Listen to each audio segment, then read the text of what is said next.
പേടിക്കാൻ തീരുമാനിച്ചു കഴിഞ്ഞാൽ ജീവിതകാലം മുഴുവനും പേടിച്ച് വല്ലവൻ്റെ അടിമയായിട്ടിരിക്കേണ്ടി വരും. നീ ഒരിക്കൽ നിനക്ക് വേണ്ടി സംസാരിച്ചാൽ പിന്നെ നിനക്ക് അഭിമാനത്തോട് തലയൊട്ട് പിടിച്ച് ജീവിക്കാം.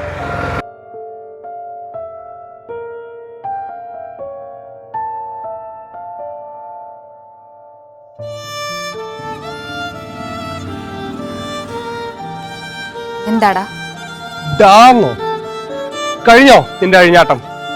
ഇപ്പോഴും അമ്മയുടെ കൂടെ ഏതാടി അവനൊക്കെ? എനിക്ക് തോന്നിയെടുത്താ നീ എന്ത് ചെയ്യും? ഓ, എന്നെ ചതിച്ചിട്ട് നീ അങ്ങനെ സുഖമായിട്ട് ജീവിക്കാൻ ഞാൻ സമ്മതിക്കില്ലടി.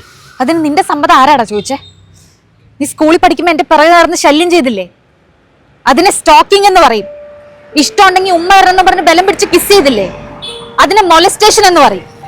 അന്ന് ഞാൻ മൈനറായിരുന്നു. എന്നെ പറഞ്ഞ് അത്രയും കാലം പറ്റിച്ചതിന് മാനിപ്പുലേഷൻ എന്ന് പറയും. പിന്നെ നിന്നെ വിട്ടിട്ട് പോയാൽ നീ ചത്തു കളയെന്ന് പറഞ്ഞ് എന്നെ ഇത്രയും കാലം ഭീഷണിപ്പെടുത്തിയില്ലേ? അതിന് ഇമോഷണൽ അബ്യൂസ് എന്ന് പറയും. അറ്റംപ്റ്റ് ടു സൂയിസൈഡിന് വകുപ്പ് വേറെയും.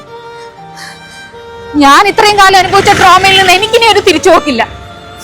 എനിക്ക് നഷ്ടപ്പെട്ട കൂട്ടുകാരോ വർഷങ്ങളോ ദിവസങ്ങളോ എന്റെ സോഷ്യൽ ലൈഫ് ഒന്നും എനിക്കിനി തിരിച്ചു കിട്ടില്ല. പക്ഷെ നിനക്കെതിരെ ഞാൻ നിയമപരമായിട്ട് തന്നെ നീങ്ങും.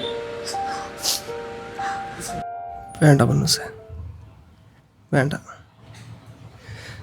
നീ ഇപ്പം എൻ്റെ പൊന്നൂസല്ല. എൻ്റെ പൊന്നൂസ് എന്നോട് ഇങ്ങനെയൊന്നും സംസാരിക്കില്ല. ഇനി നീ ലുട്ടുവിനെ കാണില്ല. എന്നാലും ആത്മാർത്ഥ സ്നേഹത്തിന് ഈ ലോകത്ത് ഒരു വിലയില്ലേ പൊന്നൂസേ? ഇല്ല പൊന്നൂസേ? Hello hello. അതുവരെ കലിപ്പനായിരുന്ന ലുട്ടു കട്ടക്കലിപ്പനായി. ആത്മാർത്ഥ സ്നേഹത്തെ പ്രായിക്കൊണ്ട് ലുട്ടു യാത്രയായി. അവൻ്റെ കോപത്തെ ശമിപ്പിക്കാൻ ഹിമാലയങ്ങൾക്ക് കഴിയുമെന്ന് മനസ്സിലാക്കിയ ലുട്ടു അവിടേക്ക് യാത്രയായി. ശുഭം.